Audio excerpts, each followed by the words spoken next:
I think the Duchess of Sussex's views on coming back to the UK are probably pretty negative. I don't imagine you would want to come back to a country where you are so universally disliked. And also, there's the problem of the security, which is still not been solved. And Harry says he won't bring his wife and children back here until he feels that he is in a secure position. So that's at a bit of an impasse at the moment. So that's a good excuse for her not to come. But whether she has any desire to come or not, I would doubt.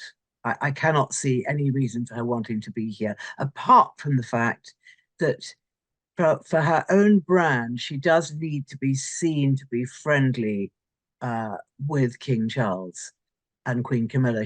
That would certainly, you know, keep the American side of her business much happier. Funnily enough, I think that if Meghan did come over, I think people would be absolutely fascinated because it's so long since we've seen her, and she always looks very glamorous. And of course, she's incredibly controversial.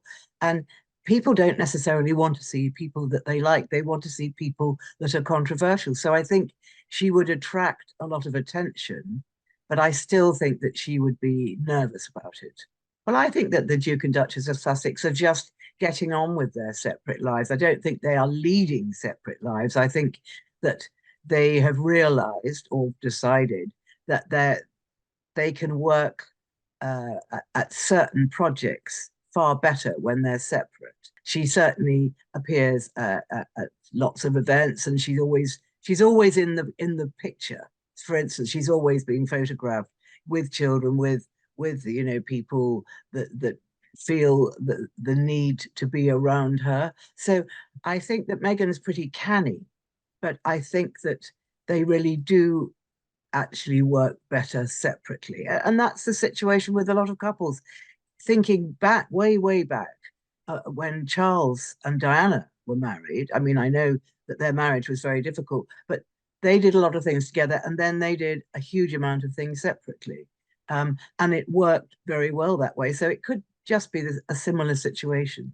Oh, as fact that there's a lot of rumors swirling around that Harry and Meghan are leading completely separate lives, and that Meghan isn't even at their Montecino home. But I don't think that any of that is the case. If they are traveling, it's because they've got different things to do. I don't think for one moment that their marriage is in trouble at this stage. I do think that Harry and Meghan have a dilemma with their family life, because the children are getting older, and the children are probably absolutely intrigued to know what their cousins are like. They wouldn't remember them. And I think that, maybe an invitation from Charles Spencer to Althorp might be attractive, and they would meet other cousins. But it again, I just think that sort of, hunkering down in California is more their style than coming over to England for Christmas. But it is possible. But then it's going to raise a lot of questions. Is Harry going to see his father? Is he going to see any other members of his family?